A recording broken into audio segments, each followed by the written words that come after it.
A Operação Carbono Oculto, que revelou um esquema bilionário envolvendo o PCC nesta semana, mostrou que o Brasil tem potencial de ser um exemplo mundial no combate ao crime organizado. Após essa operação, a Receita Federal estabeleceu uma nova norma que visa combater os crimes contra tributários, inclusive aqueles relacionados ao crime organizado, em especial a lavagem ou ocultação de dinheiro. E para entender mais sobre essa norma e como ela pode afetar também o sistema bancário, a gente conversa agora com o Dão Real Pereira dos Santos, que é presidente do Sindicato dos Auditores Fiscais da Receita Federal. Olá, Dão, bem-vindo ao Hora News. Olá, boa tarde. É uma satisfação muito grande estar aqui com vocês. Eu começo pedindo a sua avaliação sobre esse esquema, sobre essa grande operação, portanto, que aconteceu essa semana. Nós estamos falando de um esquema aí bastante sofisticado, né, que, como nós dissemos, movimentou mais de 50 bilhões de reais em 5 anos. Eu te pergunto se realmente o Brasil pode ser um exemplo no combate a essas facções criminosas quando trabalha com todas as forças integradas, como aconteceu nesse caso. Sem dúvida alguma, o Brasil pode dar o exemplo.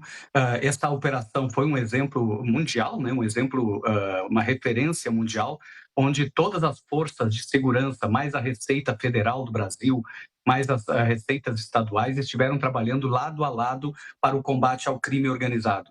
E cada um na sua expertise, cada um na sua tarefa, desvendando que o crime organizado, ele se baseia em atividades formais, da atividade normal de comércio e utiliza mecanismos de pagamentos, mecanismos para produzir fluxos financeiros ocultos, justamente para promover a lavagem de dinheiro obtido do crime, obtido das atividades ilegais.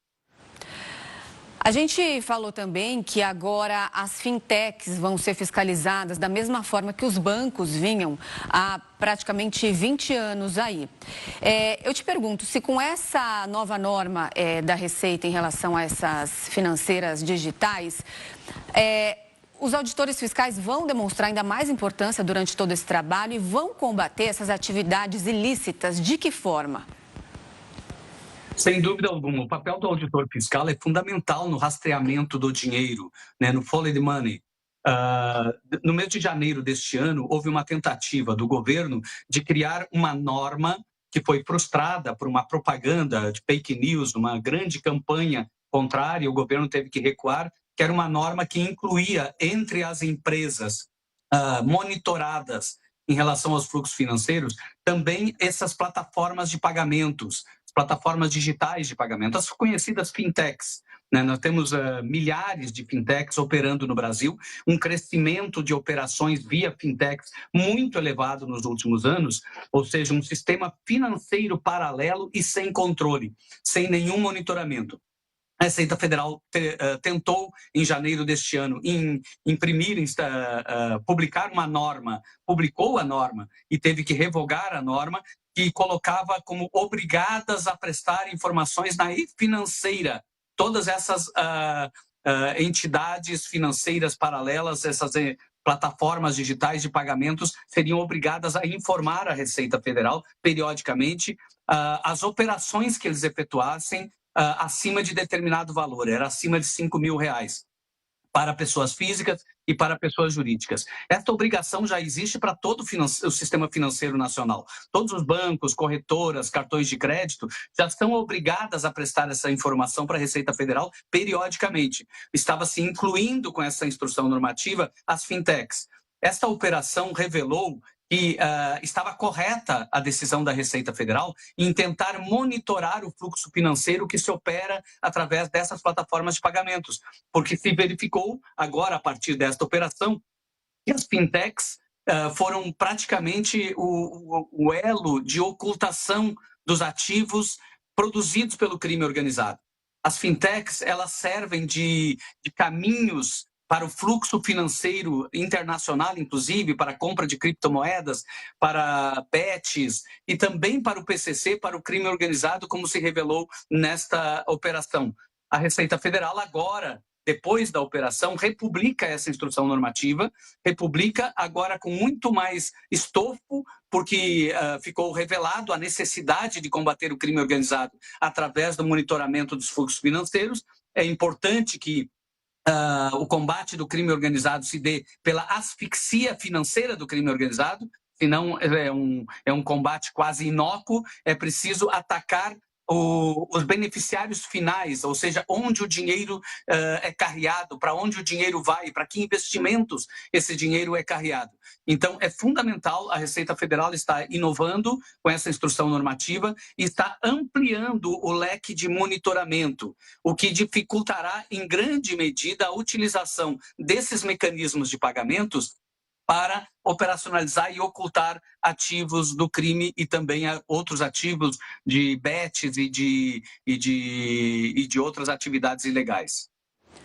Agora, essa mega operação, ela também reforça a necessidade da transparência em fundos de investimento, porque atualmente a gente ouve muito falar que fica complicado identificar os beneficiários e também seus patrimônios, que fica difícil rastrear quem são essas pessoas.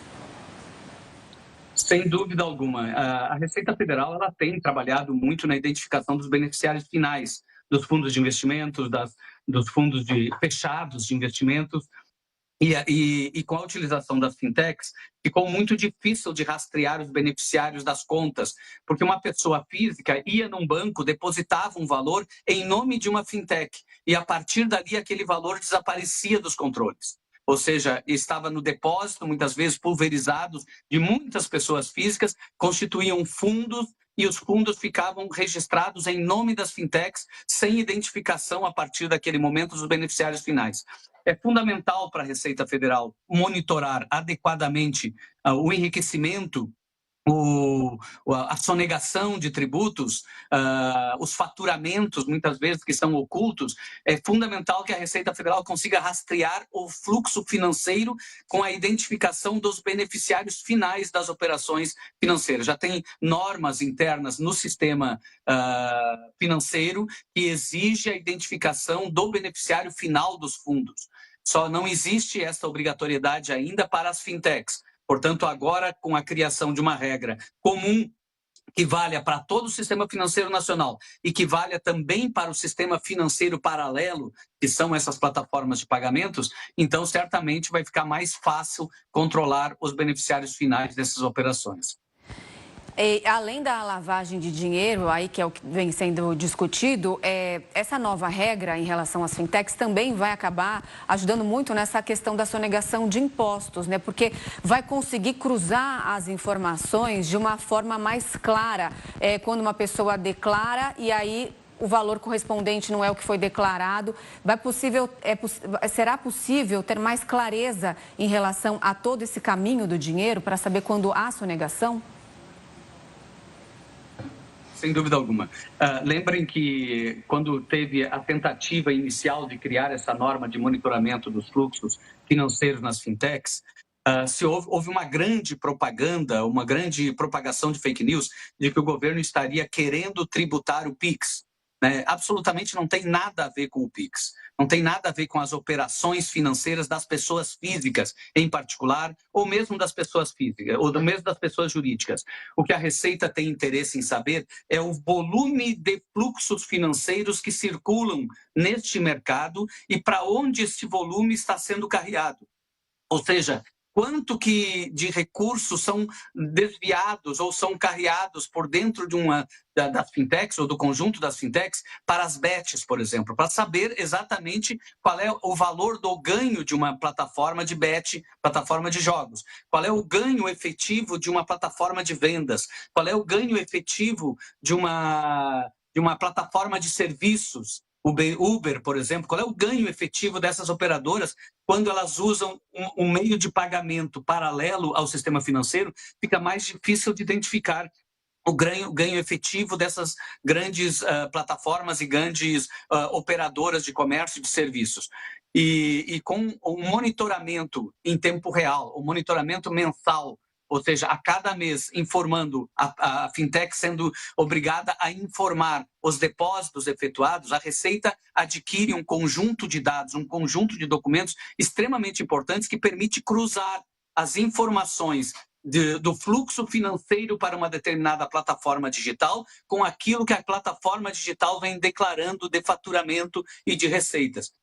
Portanto, é um instrumento fundamental, imprescindível para o combate à sonegação tributária, para o combate à evasão de divisas, para o combate ao contrabando, ao descaminho, enfim, e também para o crime organizado, para o combate ao crime organizado na medida que ajuda a desvendar fluxos de lavagem de dinheiro. Tá certo. Olha, nós conversamos com o Dão Real Pereira dos Santos, que é presidente do Sindicato dos Auditores Fiscais da Receita Federal. Muito obrigada pela sua participação conosco aqui neste sábado. Uma boa tarde, até mais. Boa tarde, uma satisfação estar com você.